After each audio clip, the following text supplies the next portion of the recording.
Hello. You ever have one of those moments where the universe hands you everything you ever wanted, only to slap you in the face with it? That was me. One minute, I was imagining a future filled with luxury, comfort, and finally getting to leave behind the grind of my 9 to 5. The next, I was realizing that the person I thought I'd be sharing it all with had already made other plans that didn't include me. Looking back, maybe I should have seen it coming. My name is Ethan Carter. Nothing special. Just a guy with an average life, an average house, and what I thought was an average marriage. I worked in marketing, spent my weekdays in an office, and my weekends mowing the lawn or running errands. The kind of existence that wasn't exciting but was comfortable, predictable, safe. My wife, Rachel, was the one with the big dreams, the one who always had a plan, always knew the next move. She worked in real estate, always dressed sharp, always had a schedule packed with open houses and client meetings. For years, I believed we were a team. Looking back, I realized now that I was just part of the background, a supporting character in her life. We had been married for 8 years, and though we weren't one of those fairy tale couples who post anniversary collages with over-the-top captions, I thought we were solid. We had our house in the suburbs, our comfortable routine, our weekend brunches where she ordered overpriced avocado toast, and I pretended not to care. She liked fancy things, designer handbags, boutique fitness classes, expensive skincare. I used to find it amusing, her love for the finer things. I worked hard to make sure she could have them. I never thought to ask myself if she appreciated it or if she just expected it. Then, everything changed. I never considered myself lucky. I wasn't the type to win raffles or get surprise bonuses at work. But every now and then, I'd buy a lottery ticket when I stopped for gas, just for fun. I never expected anything. It was just a little thrill, a tiny shot of hope for the price of a couple of bucks. Then one day, against all odds, I won. It wasn't a small win. Not one of those free ticket wins or even a few $100. It was 7 figures. A life-changing amount. Enough to erase every financial worry. Enough to retire early. Enough to rewrite my entire future. The moment I saw the numbers match, I felt my whole world shift. It didn't feel real at first. I refreshed the page, checked again, then checked a third time just to be sure I wasn't hallucinating. My hands were shaking. My mind was racing. It was the kind of thing people dream about, the kind of thing you hear about on the news but never think will happen to you. And my first thought, stupidly enough, was Rachel. I imagined how she'd react. The excitement. The celebration. The way her eyes would light up when I told her that we'd never have to worry about money again. She had always talked about what she'd do if we won the lottery, quit her job, travel the world, finally get that beach house she always wanted. I was already picturing her reaction, already planning how I'd tell her. I had no idea how naive I was. That night, after spending hours and days thinking about our future, I was tidying up around the house. Rachel had always been the one to remind me to clean up, to stay organized, so it felt natural to take care of a few things while she was out. That was when I found it. It wasn't hidden, not really. Just a folded-up note left between some unopened bills on the counter. At first, I thought it was just a shopping list or a reminder she had written for herself. But as I unfolded it, my stomach dropped. The words were casual, almost careless. A plan, written in her handwriting, mapping out her escape. She was waiting for the right moment. She was preparing to leave. And the part that hit the hardest? She wasn't leaving alone. She was waiting for someone else. Someone she was already planning a future with. It wasn't even a dramatic confession, just a simple, calculated statement. The kind of thing a person writes when they've already made their decision, when they're just biding their time before pulling the trigger. I read it over and over again, my hands gripping the paper so tightly it crumpled in my fingers. It felt like a joke, like some absurd mistake. But deep down, I already knew it wasn't. I had just won more money than I had ever imagined. And my wife had been planning to leave me before I even knew I was rich. I sat there in the dim kitchen, the paper in my hand, staring at the life I thought I had. The irony of it all was suffocating. For years, I had been working, saving, planning for our future together. Meanwhile, she had been making her own plans, ones that didn't include me. I should have felt angry. I should have felt broken. Instead, I just felt like a fool. A fool with a winning ticket in his pocket and a marriage that had already lost. Winning the lottery is supposed to be a dream come true. That's what I had always thought. But as I sat there in my kitchen, gripping that crumpled piece of paper with my wife's betrayal spelled out in her own handwriting, all I could feel was an overwhelming sense of irony. I had gone from being a millionaire to being a fool in the span of a few hours. The absurdity of it all settled over me like a heavy fog. The house I had worked so hard to provide suddenly felt hollow. The memories of our life together, the vacations, the date nights, the lazy Sundays spent watching TV felt like someone else's. Had she been faking it all this time? Had I been nothing more than a placeholder? For a moment, I wondered if I should confront her right away. Slam the paper down on the counter, demand an explanation, watch her scramble to lie her way out of it. But the longer I sat there, the more I realized that nothing she said would matter. The note was enough. It was all the proof I needed. She was already done with me. She just hadn't gotten around to telling me yet. The worst part was how calculated it was. This wasn't some heat-of-the-moment affair, some mistake she regretted. It was premeditated, thought out, planned. She had been waiting for the right moment to walk away.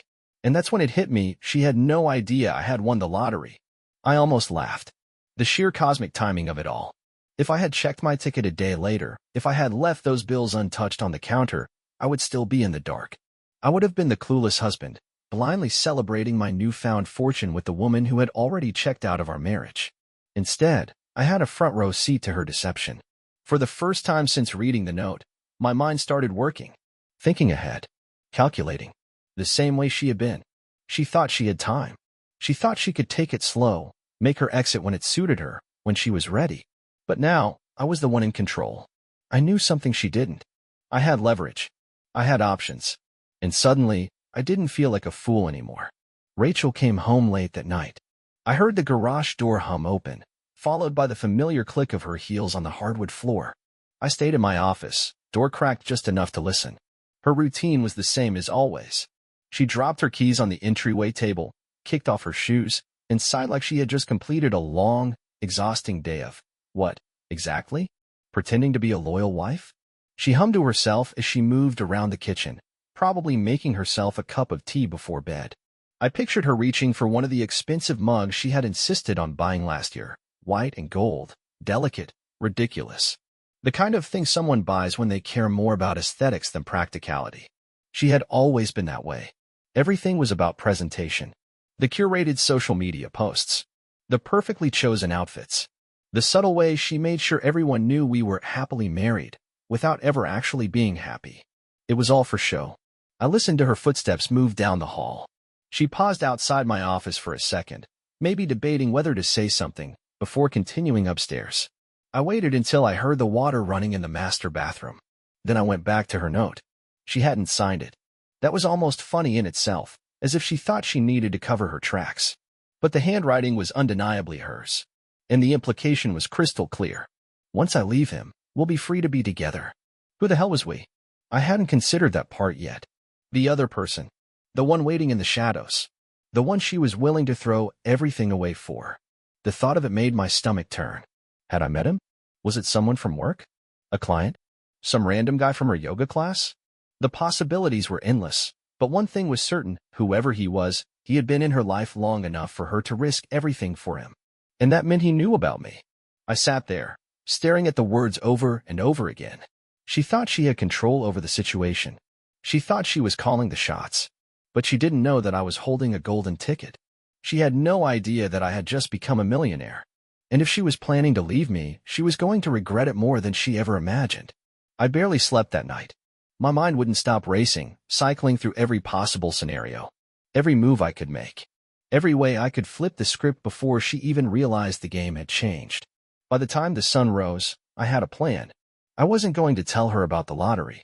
Not yet. If she wanted to play the long game, I beat her at it.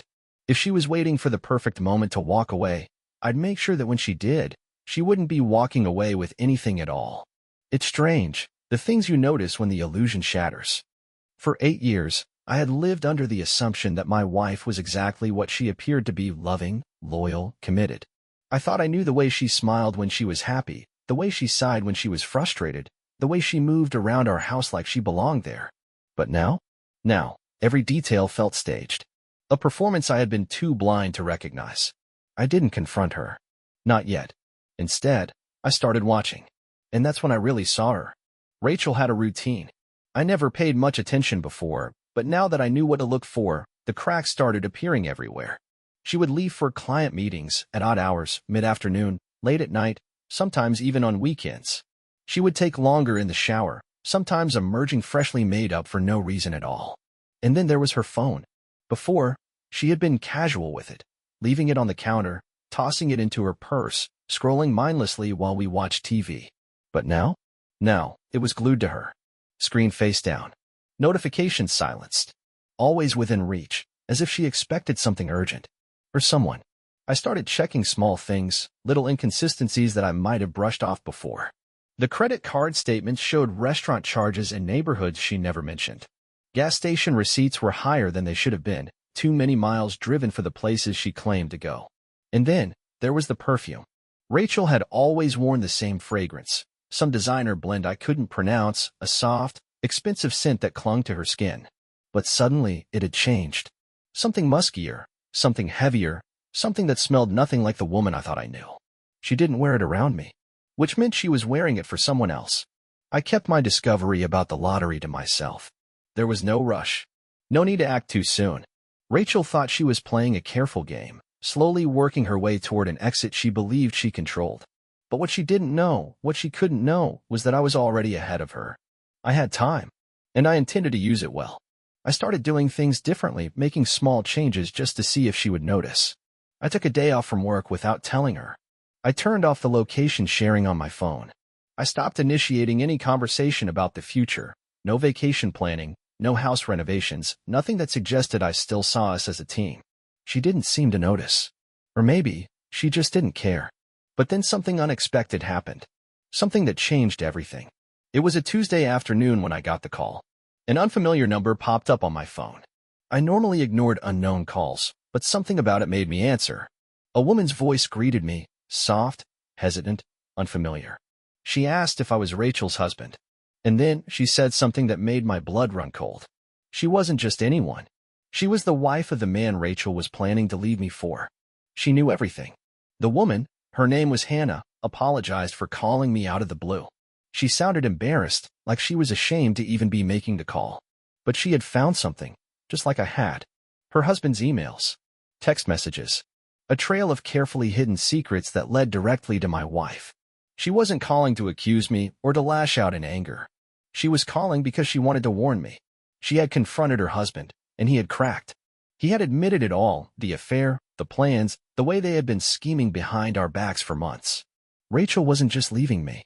She was planning to take everything. The house, the savings, the investments we had built together. They had been waiting for the perfect moment, when the timing was right, when I was at my most vulnerable. They were going to gut me financially and walk away without a second thought. I didn't know what to say at first. I felt the world tilt sideways, as if I had known it was coming but still wasn't ready. I asked Hannah what her husband had told her. She hesitated. Then, she told me the one detail that sent a deep, burning rage through my chest. They weren't just having an affair. Rachel had been moving money into a separate account. She had been setting herself up for months, slowly pulling cash from our shared savings, making it look like normal expenses, hiding it so carefully that I hadn't even noticed. She wasn't just waiting to leave. She was waiting until she had enough to disappear completely. I sat there for a long time after the call ended, staring at nothing, feeling everything. The betrayal was bad enough, but the sheer calculating nature of it made my skin crawl. She had been planning an escape, but not without draining me first. It was so meticulous, so cold. She didn't even know she was planning her own downfall. I had options. I could confront her, throw everything in her face, demand an explanation she wouldn't be able to give. But that wasn't good enough. She had played her game so carefully. I intended to play mine better. I wasn't going to stop her from leaving. I was going to let her walk right into her own trap. And when she did, she would have nothing left. There is something about betrayal that sharpens a person. It strips away the illusions, forces clarity where there was once only routine. In the days following my meeting with Hannah, I found myself seeing the world differently. Every moment, every detail, every single choice I made now had purpose. It wasn't enough to be angry. It wasn't enough to simply leave. Rachel and her lover had set this up like a chess match, making calculated moves in the shadows, expecting their victory to be seamless. They wanted to drain us, discard us, and start fresh without a single misstep. But what they had never considered, not even for a moment, was that the pieces they thought they controlled had already begun moving against them. Hannah was sharper than I expected. I had assumed she would be wrecked, broken by the weight of what her husband had done to her. But she had the same cold anger I did. The kind of rage that doesn't explode but instead burns slow and controlled, fueling something much worse than destruction patience. We didn't rush our plan. We couldn't. If we struck too early, they would scramble, cover their tracks, retreat into damage control mode. No, we needed them to believe they were still ahead. We needed them to think that every step was going according to plan, that their little heist was flawless. That meant we had to keep living our lives as though nothing had changed. Rachel continued her routine, her stolen hours away from me filled with deception she thought I still hadn't noticed. I let her lie to my face, let her kiss my cheek, let her believe she was manipulating a man too blind to see what was happening right in front of him. It was almost amusing, the way she had grown so comfortable in her betrayal. She didn't even hesitate anymore when she made up excuses. She didn't bother with small details to make the lies feel more believable. That was the thing about people like her. They got sloppy when they thought they had already won. It was the same with Hannah's husband. He barely tried to mask his absences anymore, barely flinched when Hannah mentioned their finances, their future, their home. Because in his mind, that home wasn't going to be his problem for much longer. They were setting themselves up to disappear, siphoning money away like leeches, moving resources into accounts we weren't supposed to know about. The funny part was, they had done it so carefully, so methodically, and yet they had no clue what was happening right under their noses. Because while they were busy stealing from us, we had started stealing it back. Hannah knew every financial loophole in her marriage. She had been the one who handled most of the accounts, the investments, the retirement funds. Her husband had always relied on her to keep things running, to ensure that their life stayed smooth while he played whatever game he thought he was playing. So when she started quietly shifting things, he never noticed. One account closed. Another reallocated. A few suspicious charges that would never be approved. By the time he thought to check, he wouldn't be checking anything at all, because the rug would already be gone from under him. For my part, I moved just as silently. Rachel had never been the financially savvy one. She liked to spend, not to plan. She trusted me to take care of the long-term stability, to make sure the mortgage was paid, the savings were growing, the investments were secure. And I had. But now, I was making sure those investments were secure from her. Slowly, methodically, I drained the accounts she was pulling from. Not all at once. That would be too obvious. But little by little, just as they had been doing to us, I turned their theft into an illusion. A shell game with money they thought they had access to. Every dollar she thought she was setting aside for her fresh start was being redirected into an account she would never see again. The hardest part was waiting. There were moments when I wanted to crack, to throw everything in her face, to rip the truth out into the open and watch the panic set in. But that wasn't the plan. The plan was to let them make the first move. To let them believe they had orchestrated the perfect escape, that they had broken free with everything they wanted. The moment had to be perfect. When it finally came, it was almost too easy. Rachel packed her bags on a Friday evening. She thought I was still at work, thought I was too distracted to notice the way she carefully folded clothes she never usually traveled with, the way she took time to pick her jewelry, the way she left a note, not for me, but for herself, on the counter, double-checking that she had everything she needed. She had no idea that she had nothing at all. At the same time, Hannah's husband was making his own departure. A work trip, he told her. Last minute. A business deal that couldn't wait. She smiled, kissed him goodbye, told him she'd see him soon. He didn't know that she would. Rachel and her lover had planned their grand reunion at a hotel just outside the city. They had chosen it carefully, a place discreet enough to avoid suspicion, but not so cheap that it felt like a secret affair. They weren't just sneaking around anymore. This was supposed to be their fresh start, their new life. I met Hannah outside the hotel. It was colder than I expected, the night air crisp and cutting. She stood next to me, arms crossed, eyes locked on the building like she could already see the collapse happening before it even began. The hotel room they had booked was lit, a warm glow in the distance, probably filled with celebration. Maybe they were toasting to their new life. Maybe they were laughing at us, at the people they thought they had outsmarted. They had no idea. Hannah turned her head slightly, and for the first time, there was something close to a smile on her face. It wasn't joy. It wasn't happiness. It was something darker, something colder, something that reflected exactly how I felt. The end was here. We walked inside. There's a strange feeling that comes with knowing you've outplayed someone who thought they were outsmarting you. It's not just satisfaction. It's something deeper, something colder. As I stood in that hotel room, looking at Rachel and Daniel, I felt it settle over me like a heavy but familiar weight. They had planned for everything, or so they thought. They had spent months setting themselves up, moving in silence, believing they were carefully slipping away into a new life. They had made their calculations, assuming Hannah and I would be left behind, struggling, confused, broken. But they hadn't accounted for one thing. We had seen every move they made. And now, they had nowhere left to go. Rachel's hands trembled slightly as she scanned the documents laid out in front of her. She knew. She knew it was over. The money she had been moving behind my back. Gone. The accounts she had secretly built for her fresh start. Empty. Every financial trick she had pulled, every cent she thought she had secured, had already been reversed. She wasn't walking away with a fortune. She was walking away with nothing. Daniel looked just as frozen. For the first time, the easy confidence he had carried, the same arrogance that had convinced him he could build an entirely new life without consequence, was gone. He wasn't looking at Hannah anymore. He wasn't looking at me. He was just staring at the reality in front of him, the one he never expected. The divorce papers Hannah had placed on the table were clear, thorough, and final. Everything had been prepared in advance. The house, the assets, the investments, all in Hannah's name. Daniel had assumed he would be walking away comfortably, but now he was looking at a future that had no safety net. And then, just when Rachel thought she had seen the worst of it, she noticed one more document. Her face changed instantly. It was a financial disclosure, a legal statement confirming newly acquired assets. Specifically, my lottery winnings. For the first time, I saw real panic in her eyes. Rachel had spent months believing she was setting herself up for a better future.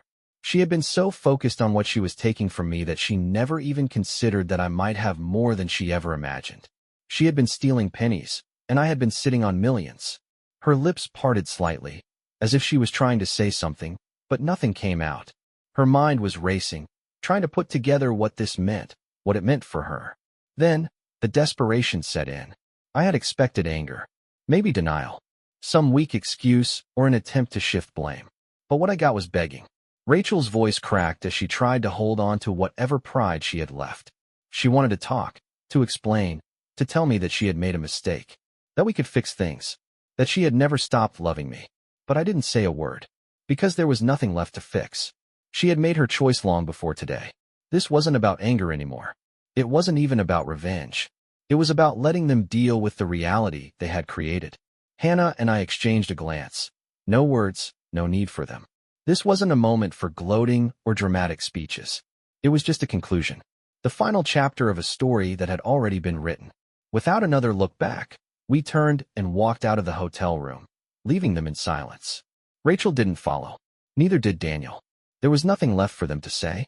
Hannah and I stepped into the elevator, the quiet hum of the descending floors settling around us. The weight of everything, the betrayal, the planning, the careful steps we had taken, was finally lifting. But there was no sadness, no regret, just freedom. I had thought for a moment that I had lost everything, that my life had fallen apart in a way I could never recover from. But now, I walked away as the one who had truly won. Bye-bye.